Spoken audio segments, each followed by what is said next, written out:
de este panel de la mañana para incorporarnos a esa mesa redonda y que os traslademos todas las preguntas que a lo largo de todas las intervenciones nos han hecho los diferentes ponentes. ¿De acuerdo? Bienvenida Ana, bienvenida Marisol. Gracias Sonia por mantenerte. Gracias Luz por estar aquí con nosotros. Y en esta vista, y gracias Rosabel, buenos días, en esta vista en las que todas vamos a poder aparecer, micros abiertos, va a haber preguntas que los espectadores han lanzado para cada una de vosotras, concretas, y luego hay otras que son más a nivel general. También vamos a diferenciar, hay alguna pregunta más técnica, hay alguna otra pregunta que son dudas de padres que les ha generado inquietud todo lo que habéis dicho, entonces os las voy a ir trasladando. Podéis abrir los micros si queréis porque, bueno, yo creo que podemos intervenir, aunque una pregunta sea para una ponente, si alguna después de todas vosotras quiere hacer alguna aproximación o algún detalle, también puede hacerlo. Vamos a comenzar por la primera pregunta, a ver, que la tenemos aquí delante, que es para Rosabel. Rosabel, nos pregunta un oyente si la lateralidad cruzada, los problemas optométricos, la dislexia, también están dentro de esa doble excepcionalidad, pero ¿por qué son considerados como discapacidades? Bueno, en principio la línea, ¿no?, que va a separar lo que es una discapacidad de lo que puede ser, por ejemplo, un trastorno, va a depender mucho de cómo el individuo va a poder sobrellevar o no esas características. La discapacidad, de alguna manera, va a ser algo permanente en la vida de esa persona y va a limitar las actuaciones que esa persona tenga. A priori, lo que es doble excepcionalidad puede unir tanto discapacidad, que ocurre en ocasiones, como puede ser un trastorno, o incluso hay autores que afirman que también se podría hablar de doble excepcionalidad con situaciones que se dan en el tiempo pero que después pueden desaparecer. Y entonces aquí hablaríamos pues, de una problemática que puede acontecer durante unos años y que está presente y que de alguna manera pues, está interactuando con la alta capacidad, pero que después desaparece. Nos vamos un poco a lo mismo que decíamos, que todavía no hay un consenso unánime y que incluso en la legislación, ya no fuera de nuestras fronteras, sino dentro de propia España, vamos a encontrar diferencias entre unas comunidades y otras. Y eso hace que, eso dificulta mucho el trabajo de todos, porque, por ejemplo, Internet nos acerca y después nos hacemos aún más lío porque aquí leo una cosa, después voy a mi consejería me dicen otra, o mi psicólogo me dice otra. Es así. Muchísimas gracias, Rosabel. ¿Alguna ponente quiere aportar alguna cosa más? Vale, pues continuamos. Tenemos una segunda pregunta que es para Marisol. Hay un oyente que nos dice que tenía entendido que para diagnosticar TDA con hiperactividad lo fundamental es que exista un déficit de atención, pero que parece ser que hay personas que pueden, teniendo esa hiperactividad, pueden concentrarse muy bien en aquellas cosas que sí que son de su interés. ¿Esto es cierto? Es decir, una persona con TDA, con hiperactividad, puede no tener déficit de atención cuando son temas de su interés. Marisol. Ábrenos el micro, Marisol, que se te ha olvidado activar el micro. ¿Ahora? Perfecto. Ahora. Que sí, completamente. O sea que cuando lo que tiene esta doble excepcionalidad es que cuando se hiperconcentra mucho en lo que le interesa mucho, no hay TDAH. Entonces, el déficit de atención no estaría porque la dopamina sube. Es que es todo muy científico. Vosotras, no sé, una de vosotras sois médico, ¿verdad? Entonces, de esto entendéis mucho, Mónica. Así es que el asunto es que al subir la dopamina y estabilizarse, el TDAH de momento ha desaparecido.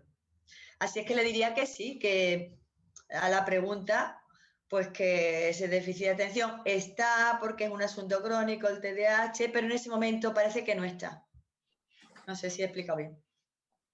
O sea, que son capaces de concentrarse. Por mucha hiperactividad que tengan, tienen momentos de saber Claro, concentrarse y hay que trabajarlo. cuando se hiperconcentran mucho en algo, por ejemplo, cuando tienen algo que hacer a presión.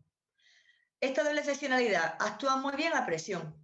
Cuando le queda ya muy poco tiempo, tiene el examen al día siguiente, por ejemplo. Pues ahí se pone, se hiperconcentra.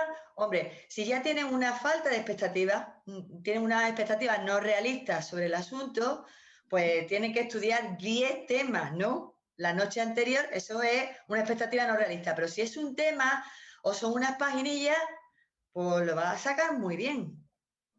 Entonces, por eso también en primaria, en el colegio, en primaria, la doble seccionalidad pasa muy desapercibida, esta doble seccionalidad en concreto, porque es que es muy fácil, cuando hay altas capacidades, contrarrestar el TDAH. Y es cuando hay que diagnosticarlo más y mejor. He podido hablar muy poco, lastimosamente, de la ponencia que tenía preparada, pero tenía muchas orientaciones, se veía muy claro, pues como eso, la detección precoz es fundamental. Pero el TDAH se puede diagnosticar en la infancia, en la adolescencia y en la edad adulta, porque puede detonar tanto en la infancia como en la adolescencia como en la edad adulta, que ese es otro tema. Entonces, todo esto es bastante complicado, no es tan fácil. Y en la infancia puede quedar completamente tapado, camuflado por la alta inteligencia. A más inteligencia, pues más camuflado queda. Muy bien, muchísimas gracias, Marisol. ¿Alguno Ah, tiene alguna experiencia en esa línea parecida? No, pues continuamos con la Sí, siguiente pregunta. ¿Sí? mira, sí, sí. Marisol, primaria, cuando has dicho primaria, ¿verdad? Sí. ¿Cuántas veces, ¿no? Nos diagnostican los niños con trastorno de atención y pasan las altas capacidades por encima? No nos damos cuenta en este caso, ¿vale? Tú lo has explicado antes en tu ponencia y es verdad, ¿eh? Es verdad, ¿sí? Yo te quiero decir que desde primaria tenemos muchos problemas en este sentido, ¿eh, Marisol? sí, Gracias. hay un problema de diagnosticar una de las dos cosas.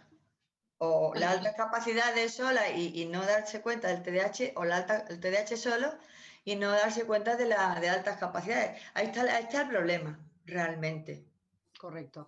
Sí, sí. Vale, pues Gracias. muchísimas gracias. Voy a por Ana. Ana, te lanzan una pregunta además muy concreta para ti. Dice un oyente, ¿a qué edad aparecen los TOC de pensamiento mágico? A ver, yo he tenido 3 niñas que la edad exactamente que hemos tenido que trabajar con ellos han sido a los 6 años. A los 6 años ha sido cuando he tenido ese TOC de pensamiento mágico, de incluso creer que habían unos seres y que tenía que capturarlos en el espacio. Entonces tenía ese pensamiento, digamos, intrínseco que no le dejaba, digamos, estar, porque además tenía que capturarlos para que no ocurriera nada malo. Entonces, pues he tenido 3 casos exactamente para trabajar de 6 años.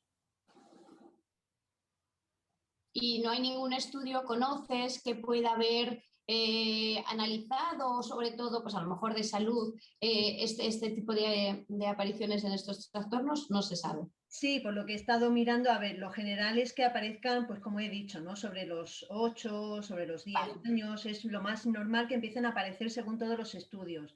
Pero como siempre, pues un poquito hacia abajo y un poquito hacia arriba, si partimos de los 10 años, pues podemos encontrar a partir de los 7, 8 o bien ya a partir de los 11, 12 años. Muy bien, muchísimas gracias. Luz, tenemos una pregunta para ti un poco comprometida, ¿eh? A ver si este oyente nos dice que si hay algún estudio de ámbito nacional o autonómico que hable del porcentaje de niños de altas capacidades que acaban en salud mental por no ser atendidos en los colegios y tener que estar en las interminables filas con algunos casos con diagnósticos erróneos, para no saturar un poco a la seguridad social, si habría posibilidad de tratarlos desde los centros educativos. Vaya pregunta. No es por nada, porque es muy compleja. A ver, aquí estamos un grupo de especialistas que pueden hablar igual que yo. Que yo sepa, no hay ningún estudio, hay algunas pequeñas cosas a nivel de experiencias, de tesis, hay algunas cosas sobre salud mental y alta capacidad, pero es cosas muy puntuales. Desde luego, a nivel autonómico y a nivel nacional, que yo sepa, no. Ahora mismo no hay nada, o sea, que yo sepa, porque también ahora mismo nos movemos todos mucho en ese campo. Y luego, la otra parte de la pregunta, realmente no la he acabado de captar, o sea, que lo que creo que supone es, lo que creo que propone esta persona es, sí, los niños con, digamos, con trastornos de personalidad o con otro tipo de, digamos, con doble excepcionalidad, si se podrían, en vez de estar derivándolos a la seguridad social o a la psiquiatría, se podrían tratar en los centros. A ver, ahí hay que entender que hay distintos niveles. Hay cosas que se podrían tratar en los centros si los centros tuvieran los recursos adecuados. Y hay cosas que no se podrán tratar en los centros porque requieren otro tipo de trabajo de psiquiatría. Pues, por ejemplo, yo he tenido algún caso de niños con trastornos TEA que ha habido un punto en el que hemos tenido que, digamos, evitar que fuera durante un tiempo a clase porque tenía una crisis, y en este caso hay un centro de día en el hospital, por ejemplo, del Niño Jesús aquí en Madrid. Entonces el niño, durante un tiempo que ha estado con tratamiento, digamos, más psiquiátrico, ha estado yendo a ese centro de día y luego se ha incorporado a la clase. Es decir, que no podemos pensar que todo se puede tratar en el aula, por muy buenos que sean los docentes y por muchos recursos que tengamos. Hay cosas, si lo llevamos a medicina, no todo se puede tratar en lo que sería un centro de salud. A lo mejor hay que tratarlo en un hospital adecuado. O sea que la pregunta, si la segunda parte de la pregunta, yo diría que no creo que todo se pueda tratar en un colegio, porque el centro tiene una misión y los hospitales y los centros especializados tienen otra. Entonces creo que sería muy complicado. Comparto tu visión, Luz. Fíjate, no sé si ves la pantalla, tenemos el espectador que te ha hecho la pregunta y que exactamente dice que hay niños que sin tener trastornos acaban en salud mental por no atender sus altas capacidades o por diagnósticos erróneos, que si eso suele suceder, si conocéis casos. Desgraciadamente sí. Sí, me lo permites, Luz, sí, pero hay que tener mucho cuidado con eso, porque también es verdad que puede ocurrir, pero hay que tener mucho cuidado, porque lo que no tenemos tampoco que salir de esta jornada es dando la sensación de que las altas capacidades van unidas irremediablemente a una patología, o que una persona simplemente por el hecho de que en la clase no le vamos a hacer caso va a terminar en salud mental, porque no es así tampoco. Las personas tenemos una capacidad de superación y una capacidad de resiliencia también enorme.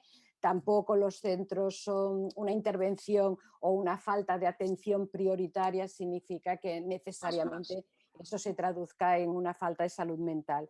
Lo digo porque hay mucho también a veces temor y mucho mito en torno a esa unión. Por ejemplo, en el ámbito de la creatividad, donde yo me estoy moviendo últimamente, hay mucha tendencia a pensar que hay una cierta desequilibrio mental en las personas más creativas. Y lo que ocurre en realidad es que a veces, primero, no están exentas de poder tener ese problema, pero también las personas que no son creativas pueden tener un problema de patología mental. Y por otro lado, sí que es verdad que son a veces que son personas con menos restricciones sociales y eso a los demás nos puede parecer un poco de locos, y eso no tiene nada que ver con un trastorno. Lo digo, Luz, porque es verdad que todos tenemos algún caso, es cierto, todos, y seguro que ella, además con la experiencia que tiene Luz, más de uno a lo mejor, pero también tenemos experiencia en niños que no tienen alta capacidad y terminan en salud mental por otros temas. Y hay que limpiar un poco esa idea. Cuidado, la mayoría de niños y niñas tienen un recorrido correcto, fantástico, y tener altas capacidades a priori es una ventaja. No nos olvidemos nunca de eso. Sí, yo estoy totalmente de acuerdo contigo, pero es que quiero hacer un apunte, porque, a ver, hay veces que cuando el colegio no tiene recursos, derivan a los niños a salud mental por los recursos, sí. Pero eso no significa que ya los estigmaticen, sino que buscan un recurso por ahí. Entonces, efectivamente hay casos que se derivan y que no pasa nada. Es decir, pues luego siguen digamos, una trayectoria normal. Pero sí estoy totalmente de acuerdo en que el famoso mito del genio y la locura está permanente. Eso es algo que yo he combatido desde el momento uno, porque yo he oído a un padre, fijaros, que decía que prefería que su hijo tuviera cualquier discapacidad antes que tener alta capacidad. Eso yo lo he contado en más de una ocasión. Entonces, vamos a entender que la alta capacidad es una parte normal de nuestro desarrollo, como unos son más altos y otros son más bajitos, y no pasa nada. Ni pensar que eso ya es la panacea, porque no lo es una capacidad, ni tampoco es algo que nos va a llevar a la idea esta del genio y la locura, que tampoco es verdad. Yo siempre digo, cuando me dicen, no, es que los genios, vamos a digo, bueno, continuar cuéntame con otra cuántos pregunta premios que os Nobel lanzan han estado para mal de la todas en cabeza del general. mundo. Y nos dice un oyente. Sí. A ver, ¿puedo intervenir un momentito? Que se ha congelado. Hola, Sandro. ¿Sí? ¿Me oís bien? ¿Se ha congelado? ¿Puedo intervenir un momento? Sí, Al respecto de lo que estábamos hablando, vamos a ver, yo pienso siempre que lo que hay que ir es al origen del problema. Ya sabemos que una ansiedad, una depresión, etcétera, etcétera, puede venir de montones de sitios. Entonces, hay que buscar eso. Empezamos hablando de que en el colegio no está todo, no está toda la solución, si es que no, ni todo empieza en casa, como yo digo, eso yo quería haberlo dicho en mi exposición, pero todo empieza en casa y el colegio va paralelo, pero también la parte de la salud mental, ¿no? O sea, es un equipo lo que hay que hacer para que cuando haya algún problema se tenga que abordar pues desde la familia siempre, siempre. Luego el colegio va a participar o no, si está más formado el profesorado, pues participará más, indudablemente. Y lo mismo hace falta también, pues el pediatra o el psiquiatra, o sea, salud mental. O también el profesional liberal, ¿no? O sea, como yo, que tiene una consulta o vosotras. Entonces, todo esto es muy relativo, hay que ver caso por caso, pienso yo. Pero sí es verdad es que hay que ir a la teología del problema.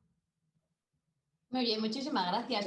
Os traslado otra pregunta que os hacen para todas y dicen que si desde vuestra perspectiva en vuestras comunidades autónomas veis que la administración educativa o la administración sanitaria se está implicando cada vez más con las altas capacidades y la doble excepcionalidad. Bueno, yo, por ejemplo, pues desde Murcia, la verdad es que sí, o sea, las administraciones, tanto educativas como el EOEP, la consejería, pues cada vez hay una mayor implicación. Nosotros con el protocolo, con todas las intervenciones que hacemos, hay sí una mayor pues ganas de aprender mejor, de hacer mejor. Y, por ejemplo, ahora pues incluso la consejería, el EOEP, se ha puesto pues un poquito más para poder identificar, para poder apoyar más a las familias, incluyendo pues a más personal, incluso pues haciendo colaboraciones entre nosotros. Entonces, desde Murcia, la verdad es que en estos momentos podemos decir que aunque falta todavía mucho, porque siempre es esto, ¿no? Pues que siempre pasa que falta un poquito más, pero sí podemos decir que, bueno, estamos dándole solución y respuesta a las altas capacidades. En Baleares, si me lo permitís, y por ir un poco, porque además venimos todos de comunidades distintas, que eso es muy enriquecedor. En Baleares, haciendo esa matización que decía Ana, que siempre va a estar, creo, en boca de todos, que nunca es suficiente porque nos queda un trecho por recorrer, pues la verdad es que hemos avanzado mucho. Nosotros tenemos diferentes convenios entre la universidad, entre asociaciones, con la consellería, y en estos momentos los chicos y chicas de altas capacidades, pues la verdad es que tienen a su alcance pues, programas que están financiados por la Consellería gratuitamente, como Mentorimed y otras cosas. Ahora mismo, por ejemplo, esta mañana están todos por la universidad haciendo talleres y mentorías con doctores de allí y aprendiendo de todo tipo de áreas. Tenemos también un programa específico en la universidad para atender consultas y para atender a familias y para atender a profesionales que tengan dudas. Y por otro lado, desde la Consellería llevan a cabo un un programa de identificación que se hizo gracias a, bueno, a un protocolo que establecimos y pusimos en marcha ya hace unos años, y eso se ha visto, bueno, ha culminado en que realmente el proceso de identificación pues, ha mejorado muchísimo, ha aumentado de una forma muy llamativa, y cuando se ven, pues la necesidad de intervención es irremediable que aparezca, y ahora estamos en la fase de formar a los profesores en intervención. Primero los formamos para poder verlos y ahora estamos trabajando muchísimo en la intervención. O sea que en general yo diría que sí, que estamos avanzando bien, no lo rápido que quisiéramos, pero sí. Bueno, en la comunidad autónoma andaluza, pero yo voy a hablar más de Málaga, ¿eh? Porque tengo que ser sincera y lo que conozco más es Málaga, pues se ha avanzado mucho en el diagnóstico. Ahora la intervención está medio muerta y eso es lo que hay. Se ha avanzado mucho en el diagnóstico, se diagnostica, hay un protocolo del año 2011 al 2013, se hizo un protocolo de actuación para hacer los informes de altas capacidades. Si es verdad que se hace el diagnóstico, se hace una propuesta de intervención educativa, se da unas orientaciones, todo lo que tú quieras, pero la intervención es prácticamente nula. Ya de verdad que en Sevilla no sé cómo estará, ni en Córdoba y demás. Yo hablo de donde yo vivo, que sí que lo veo, lo conozco todos los días, lo constato en la consulta. Muy bien, muchísimas gracias, Marisol. Sonia, Luz, en vuestras comunidades autónomas. A ver, yo os puedo contar Madrid, ¿vale? Fundamentalmente, vamos, Madrid tiene desde hace mucho tiempo un programa que se hizo pues en paralelo al programa que yo creé en su momento, el programa Estrella, tiene el PEA, que es un programa digamos, de sábados, es un programa de atención para alumnos de altas capacidades que funciona muy bien y me parece que hay ahora mismo 800 niños en este programa, o sea que es un programa que abarca toda la comunidad. Por lo tanto, eso es una parte positiva, ¿vale? Luego, en la parte de diagnóstico, ahora hace muy poco, pero todavía no está funcionando, digamos, a pleno rendimiento, se ha creado un equipo específico para la atención de alumnos con alta capacidad. O sea, que se ha creado también un equipo específico. Entonces, yo creo que la comunidad, dentro de que es una comunidad muy grande y muy compleja, pues está funcionando bastante, bastante bien. Quizá en el tema de la intervención y de la formación, pues yo creo que hay todavía no es suficiente, pero es que es muy complicado decir hasta cuándo es suficiente. Pero vamos, yo diría que hay una parte que sí, que está funcionando. Esperemos que ahora cuando entre a trabajar ya en firme el equipo que han creado, un equipo nuevo, pues también digamos, lo potencie más. Pero bueno, digamos que está relativamente bien y hemos avanzado desde casa que pues yo me acuerdo de cuando me peleaba con Álvaro Marchesi, en el mejor sentido de la palabra, que era compañero mío, además de despacho en Somosaguas, en la universidad, pues realmente ahora pues, han cambiado mucho las cosas, hay una legislación y se funciona mejor. Y hay también bastantes iniciativas de grupos, de asociaciones que, pues, por ejemplo, que fundaciones que funcionan bastante bien. Y ahora mismo tenemos un programa de la Fundación Felipe Segovia, que tenemos un programa con más de 100 niños de distintos países que estamos trabajando precisamente todo un tema de enriquecimiento internacional. Entonces, es una fundación privada, en este caso, la que apoya. Pero bueno, vamos avanzando. Yo diría que en general, despacito, pero vamos mejor.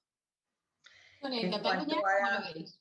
Perdona, en cuanto a las asociaciones, sí que en Málaga sí que hay. O sea, está la asociación de ASA y ACM Marbella y eso, pero yo no me refería a eso, yo me refería a los colegios. O sea, en otros aspectos sí que se hace intervención educativa, claro, claro. Y en los gabinetes privados, pero en el colegio de verdad es bastante lamentable. Yo no puedo decir otra cosa. Lo que es la intervención. El diagnóstico se está haciendo, pero también es cierto que a veces los diagnósticos están incompletos, porque el diagnóstico diferencial hay que hacerlo pues completo. Y altas capacidades, el niño o la niña o el adolescente tiene más cosas. Entonces, hay que profundizar más. Yo siento ser la persona crítica del grupo, pero es que de verdad que es lo que hay aquí. No estoy diciendo más nada que... Sí que es verdad que se diagnostica muchísimo más, es cierto, en cantidad ha aumentado mucho, pero falta la calidad. Y yo creo que la formación del profesorado es fundamental, totalmente. Falta mucho eso.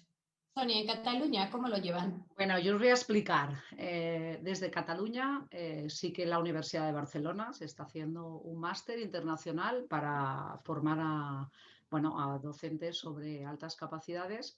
Bueno, se ha empezado ahora este curso, pero a nivel de lo que es el Departamento de Educación, como decimos aquí, ¿no? La Consejería de Educación, como decís en el resto, falta formación a docentes, ¿sí? Sí que llegan, sí que nos lanzan cursos desde el principio y que se apunten, ¿no? Personas, pero bueno, los docentes están también como un poco cansados porque hay muchos proyectos. Aparte de las altas capacidades, tienes mucha más formación. A nivel de centro educativo, Marisol, tenemos que ir de la mano siempre, ¿sí? Familias, profesionales, orientadores, docentes. Como decía Luz, falta material, ¿sí? Material humano, recursos económicos, ¿vale? Entonces, en cuanto a formación aquí, yo creo que nos falta un poco de formación. Y después, en cuanto a Aragón, que como estoy con una pierna aquí, una pierna allí, ¿vale? Ya lo habéis visto esta mañana. Ana Montagut nos lo ha dicho clarísimo, el cambio que está haciendo Aragón en cuanto a formación de orientadores con Luz, que los ha estado formando, los docentes con la Fundación DACES también, sí, y luego la detección de las altas capacidades, que empezamos en febrero del 2020 también con formación presencial. En ese caso tuvimos el gusto de hacerlo presencial, ¿vale? Entonces, sí, poco a poco. Yo creo que además tenemos un sistema educativo obsoleto, lo digo siempre, yo soy docente, yo soy de aula. Además, este curso me ha tocado ser directora de centro educativo público, por lo tanto podéis imaginaros entre COVID y todo, ¿sí? Pero es difícil, ¿eh? El día a día, bueno, es lo que decimos, siempre estamos con los niños de la franja de abajo, los que tienen más problemas, los que tienen más dificultades y qué pasa con nuestros chicos de altas capacidades, ¿vale? Bueno, pues desde aquí a toda España decirles que por favor que nos ayuden un poco más en este sentido, sobre todo el sistema educativo.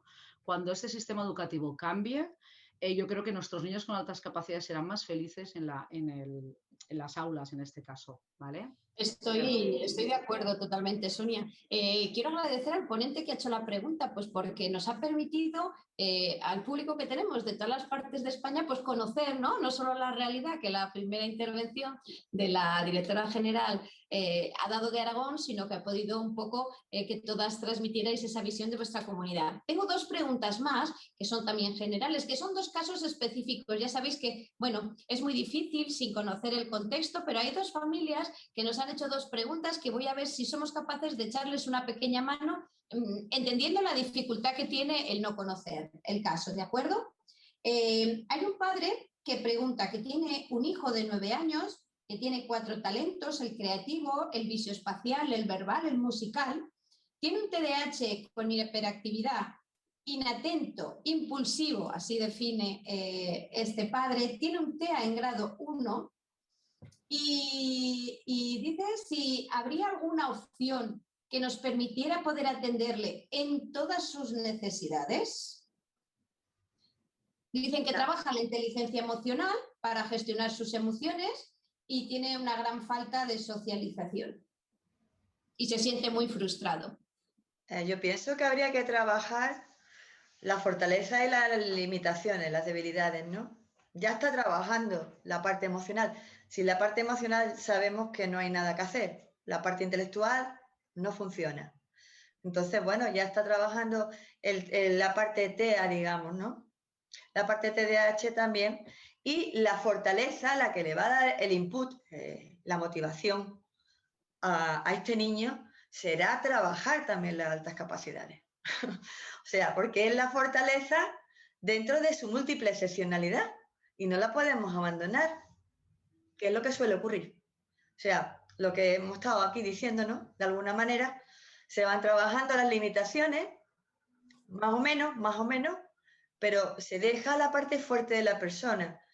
Y una de las cosas que he querido decir en mi ponencia es que el éxito personal se ve muy mediatizado por el éxito académico, pero es que eso se constata constantemente. Una alta capacidad necesita no tener un fracaso académico, porque es que si lo tiene, se va a venir abajo. Alta capacidad sola o acompañada, ¿eh? Muy bien, muchísimas gracias, Marisol. ¿Sí? ¿Alguna quiere aportar algo más? No sé si hablaba. Vale, No. bueno, pues os traslado otra pregunta. Inicialmente es para Luz, pero yo creo porque tiene que ver con la frustración. Pero bueno, cualquier cosa podéis aportar las demás. Hay un padre que dice que tiene un caso, que no sabe si es frustración porque el fracaso en los estudios le lleva a pensar que vivir solo es estudiar, trabajar. ¿Qué le aconsejáis? ¿Qué puede hacer con un hijo que solo es eso su vida? A ver, yo no he entendido muy bien la pregunta. O sea, es que porque no he entendido bien la pregunta. Vale. El hijo tiene problemas de fracaso escolar. Sí, correcto. Y entonces él piensa, el niño, que la vida solo es vivir, trabajar y está totalmente frustrado y estudiar, en este caso, correcto. ¿Qué le Vale. aconsejáis? A ver, realmente yo creo que el chico, me imagino que no es tan pequeño, será un preadolescente, lo que ha captado es lo que ha visto en su alrededor y es la vida de los padres. La vida de los padres, que evidentemente pues es eso, es trabajar para vivir, digamos, no vivir para trabajar, pero sí para trabajar para vivir. Y entonces quizá ha visto la parte no menos bonita, sino más real de la vida. O sea, quizá en esa preadolescencia el mundo que se han creado es un mundo fácil en el que, como os decía, no hay esfuerzo, me lo dan todo hecho, ¿vale? Y claro, cuando me tengo que enfrentar con una realidad y es que para vivir tengo que trabajar y para hacer algo tengo que, para tener una carrera tengo que estudiar, pues realmente aparece la frustración. ¿Vale? Para mí, tenemos aquí un grupo de especialistas, los demás pueden hablar, pero evidentemente es un caso de frustración ante una imagen de la vida que es real, pero que no ha querido aceptar porque le han transmitido a priori que la vida es fácil y ya. Entonces, quizá yo entraría ahí en un apoyo para que realmente acepte o vea la parte, digamos que la vida es así, pero que también tiene otros muchos, hacerle ver cómo puede disfrutar la vida aunque tenga que estudiar y tenga que esforzarse. O sea que mi idea sería, visto así desde fuera y a priori, entiendo que lo que ha ocurrido es eso. Ha ocurrido que ha captado la parte real de la vida, pero quizá cuando él tenía una expectativa que le hemos transmitido quizá a los padres sin darnos cuenta de que tu vida es de color de rosa y no vas a tener todo y ya. Pues la realidad es que no. Entonces, Sí, quizás sería trabajar un poco eso y también en la familia, que viera que los padres son felices y que están alegres y que disfrutan de muchas cosas a pesar de que tengan que trabajar, claro. Sí, es cierto que tú lo has comentado en tu intervención, que es importante.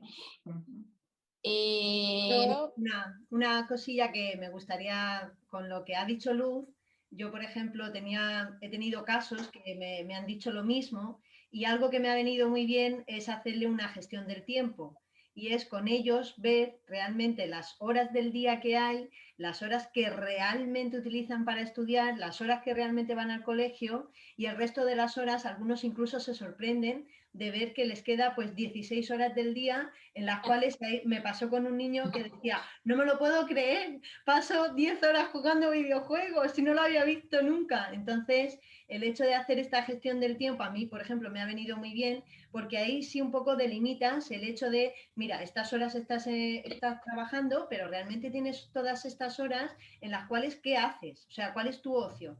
Y entonces, pues ahí un poco ayudarle, orientarle a qué podría hacer. A lo mejor, pues, oye, prueba algún deporte, prueba a pasear, prueba a hacer otras cosas, que como dice Luz, también se le vea que la vida no solamente es trabajar, sino que también todo el mundo tenemos unos horarios de trabajo y unos horarios de descanso, unos horarios de comida y unos horarios de ocio, aunque sean poquitos, pero están.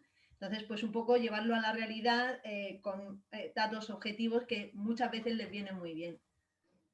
Está bien, Ana, pero cuando la persona tiene una falta de gestión buena del tiempo, esto no se puede hacer.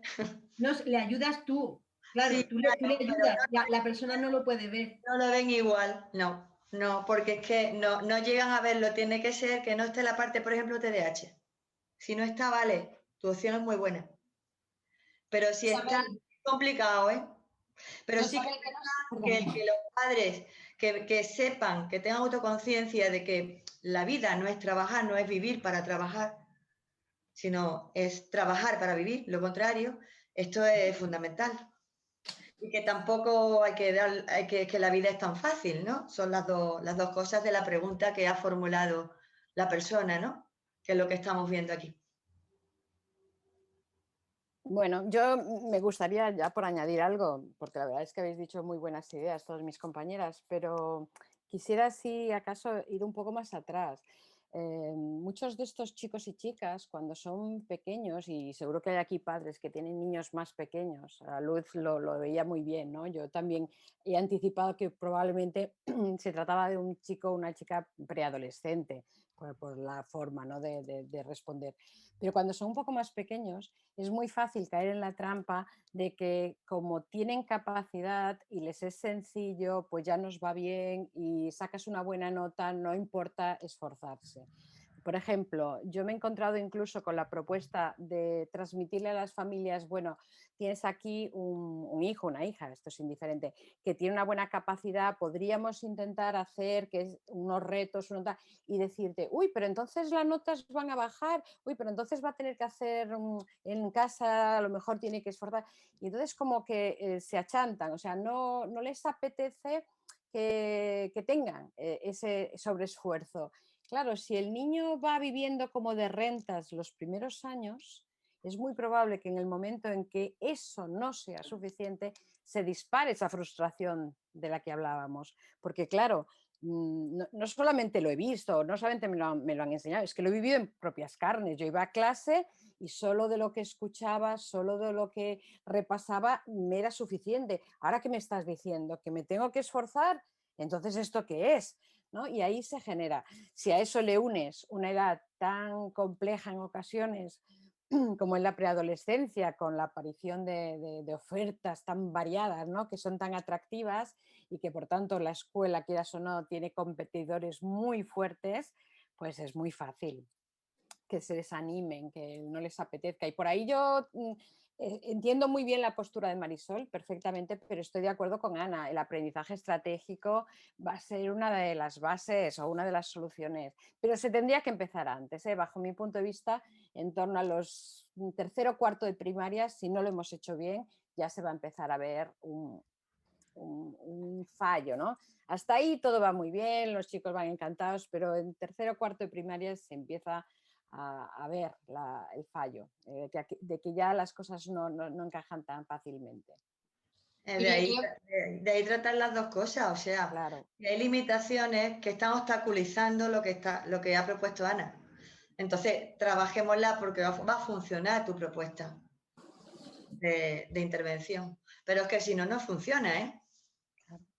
Genial, genial. Me parece que todas vais en esa línea y es importante que haya esa unidad. Os voy a lanzar la última pregunta. La verdad es que hay bastantes preguntas, pero ya estamos fuera de hora y bueno, pues os voy a lanzar la última, que es además muy concreta y os la voy a leer textualmente. Un oyente nos dice: ¿no creéis que en España hay un concepto sobre las altas capacidades con cierto sesgo basado en el logro descuidado, el desarrollo de la personalidad, y que no se diferencia bien lo que es una superdotación a nivel cognitivo con lo que se conoce por talentos? Yo no estoy de acuerdo. Dependerá de dónde vaya a mirar. En nuestra comunidad en concreto lo tenemos muy bien identificado y muy bien separado lo que es superdotación de lo que es talento. Y trabajamos desde un punto de vista tanto cognitivo como, que es evidente que se tiene que trabajar, como intentar dar una visión equilibrada y completa de toda la personalidad, es decir, atender a todas las necesidades del niño. Pero desde luego talento y superdotación en concreto están bien definidos. No digo que no haya algún caso que son difíciles, claro, siempre hay algún caso más complejo, pero a priori no. Claro, yo estoy de acuerdo con Rosabel. Lo único que creo que sí, a nivel nacional tenemos un poquito un crisol de a ver dónde caigo, en qué comunidad caigo, dónde es mi bingo, para ver qué estoy, dónde estoy, y creo que ahí sí necesitaríamos una unificación a nivel nacional, ya no solo solo a nivel de comunidades, porque es verdad que totalmente, Rosabel, pues por ahí están claras, aquí también están más o menos claras, pero a nivel nacional sí que es verdad que es un Ya, poco pero donde caigas para saber si te van a decir que es superdotado, si no es superdotado, si a lo mejor en ese momento ya esto no nos sirve, ya vamos a ver y cambiamos el talento conglomerado, ya no existe, ahora existe el otro. Entonces creo que eso sí que es verdad que es una necesidad, pero a nivel nacional. Eso es lo que yo creo. Yo voy a Totalmente de hacer acuerdo, vamos. Sí, sí. Yo voy a hacer un poco, en este caso, la voz disonante, entre comillas, ¿vale? Por dos cosas. En primer lugar, porque ya sabéis que hay bastantes investigaciones ahora que demuestran que los talentos a lo largo del desarrollo pueden variar. Por lo tanto, digamos que los famosos conglomerados del talento pues pueden variar, con lo cual ahí vamos a tener que pensar que eso tiene que ser flexible porque a lo largo del desarrollo del niño pueden cambiar. Por lo tanto, ahí tendríamos un pequeño, digamos un pequeño diferencia que ya no es por comunidad, es por interpretación de datos y que no hay por qué pensar que no. Y luego hay otro tema que a mí siempre me ha preocupado y es el uso del término superdotado. Ya sabéis que es una mala traducción del inglés, porque en inglés nunca ponen super gifted, siempre hablan de gifted, de dotado, ¿vale? Y en alemán y en francés, es decir, que esa traducción y el uso del prefijo superdotado, de hecho, tiene una connotación social que precisamente cara al profesorado y cara a la sociedad nos transmite una imagen que es diferente. Yo siempre soy mucho más partidaria de hablar de altas capacidades globales o no. Pero bueno, ese término se usa, ya os digo, yo lo considero técnicamente poco apropiado, porque primero es una mala traducción del inglés. Ya sabéis que la palabra gifted se empezó a usar en los años 20 en la primera enciclopedia Monroe de Educación, que fue cuando primero se utilizó, y realmente, por ejemplo, en Hispanoamérica no se emplea en todos los sitios, se emplean en niños con aptitudes sobresalientes, en México. Es decir, que a Pero mí la palabra también se superdotado, habla de niños genio. Hay que ir de con neogenio, vale, cuidado pero eso es porque otro tema. hay Sí, no, conceptos todavía peores. quiero decirte, sí, lo de los genios es una parte, pero vamos, os quiero hacer una reflexión sobre ese tema, ¿vale? Sí. Yo no sé si podríamos encontrar un término que llegáramos los técnicos, entre comillas, a ponernos de acuerdo en cuál sería el término más adecuado. Porque sigo pensando que el hablar de superdotado, decir que un niño es superdotado, crea unas expectativas inconscientes sociales tremendas.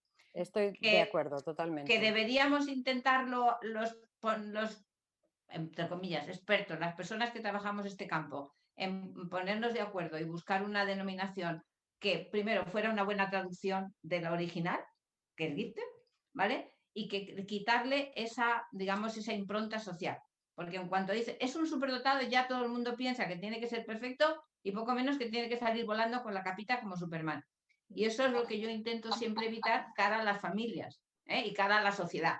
¿Vale? Porque además yo una de las cosas que creo es que nuestro periodismo, entre comillas, ha manejado mucho lo que se llaman posverdades en vez de verdades. Es decir, te han querido vender una imagen porque era la que tocaba y quedaba muy bien y vendía de niños súper. Y sabemos que no, que son niños normales y corrientes que tienen unas capacidades y también, pero no son perfectos. Y claro, el prefijo súper ya crea esa situación. Así que yo a todas las que estáis aquí y también a las administraciones lanzo el reto de a ver si conseguimos realmente ponernos de acuerdo y buscar algo que realmente nos identifique con nuestro idioma, pero que no sea algo que no es real desde el punto de vista, digamos, lingüístico, porque se ha hecho una traducción que no tiene nada que ver con el original. Así que, pero bueno, sí, de todas un formas, poco disonante. Luz, no te creas, no eres tan disonante tampoco, porque de hecho yo todavía me suena más, me resulta más disonante, por ejemplo, cuando en Canarias emplearon también, añadieron el término sobredotado y superdotado como dos categorías distintas que dices, bueno, esto ya es el colmo. A mí me resulta, por ejemplo, también muy curioso que hoy en día se ha llegado a equiparar, y veo en la gente que me habla, y me hablan de alta capacidad como equivalente a superdotación y después talento, alta capacidad por un lado y talento por el otro. Yo me refería más que al término en sí, a que creo que sí que está claro que en un caso son un perfil homogéneo y en otro lado es un perfil específico. Exacto. Que la palabra no me gusta, desde luego, yo creo que todos compartimos. Y que hemos hecho intentos, y tú lo sabes bien, en el pasado, de ponernos de acuerdo, sobre todo entre universitarios, y no lo hemos conseguido porque somos difíciles, creo que también es así. Es verdad, tenemos que avanzar mucho en este sentido. Yo creo que damos inseguridad a las familias y damos inseguridad a los profesionales cuando bebemos de diferentes fuentes y cuando decía Ana, ¿no? Te vas a una comunidad y te exigen unos requisitos para, por ejemplo, simplemente darte una beca o reconocerte a tu hijo y te vas a otra comunidad y te exigen otro. Eso es realmente muy triste. Supongo que viene derivado de las autonomías en el campo de la educación, pero la comunidad autónoma andaluza realmente es muy distinta, por ejemplo, que en Madrid. Hay niños que he visto por la consulta, se han ido a Madrid y ya no entran dentro de las altas capacidades. ¿Por qué? Porque aquí las altas capacidades en los percentiles están más bajos y la capacidad intelectual total no es muy superior, sino a partir de la superior. Entonces, esto es un problema gordo porque tú tienes hecho un diagnóstico, que no solamente estamos hablando de un test de inteligencia, sino todo el estudio, pero te cambias de comunidad autónoma. ¿Y qué pasa? Como está diciendo Rosabel, ¿no? Entonces ya, pues lo que ibas a hacer ya no lo puedes hacer, hay una confusión tremenda. Y bueno, y aquí decir, a tenor de lo que decía Luz, que aquí no se habla de superdotado, se habla de sobredotado intelectualmente.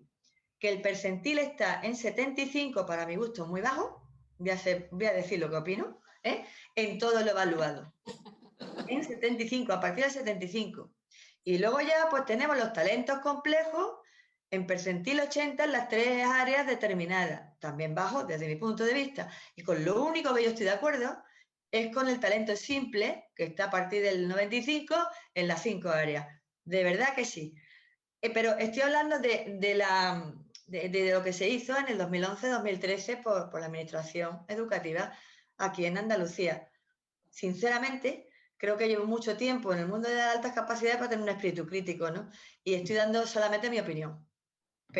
Y estoy diciendo lo que hay aquí, claro. Se agradece, Marisol. Sí. Gracias. Bueno, pues damos por finalizada aquí esta mesa redonda. Muchísimas gracias a todas las ponentes que estáis aquí por participar, por compartir y por hacernos aprender en colectivo a todos los que estamos detrás de estas pantallas. Darle muchísimas gracias a todos los presentes como espectadores, técnicos de diferentes áreas, como bien ha dicho la presentación nuestra presidenta, y sobre todo a las familias que también han hipotecado un tiempo libre, que es sábado, que de todos nosotros es un tiempo libre y estamos dedicándolo para mejorar el mundo de las altas capacidades y el trabajo de nuestros alumnos con altas capacidades y su aprendizaje. Muchísimas gracias a todos. Todos los que se hayan quedado dudas en el tintero, las ponentes todas han puesto en sus presentaciones un correo electrónico que me imagino que no tendrá ningún problema en poder atender cualquier duda que se haya quedado, y si no, pues a través de Fundación DACES, que también tenéis nuestro correo en la página web, pues nos las podéis hacer llegar y trataremos de tramitarlas. Muchísimas gracias a todos otra vez. Os emplazo para vernos esta tarde a las 4:30 para continuar con esa visión que tienen las administraciones educativas, por lo menos aquí en Aragón, y diferentes ponentes que vamos a seguir tratando la doble excepcionalidad en las altas capacidades. Muchísimas gracias y nos vemos a la tarde. Muchas Adiós gracias. a todos. Besos. Hasta luego. Adiós. Hasta luego. Un placer. Un placer. Okay. Chao. Adiós. No cerramos.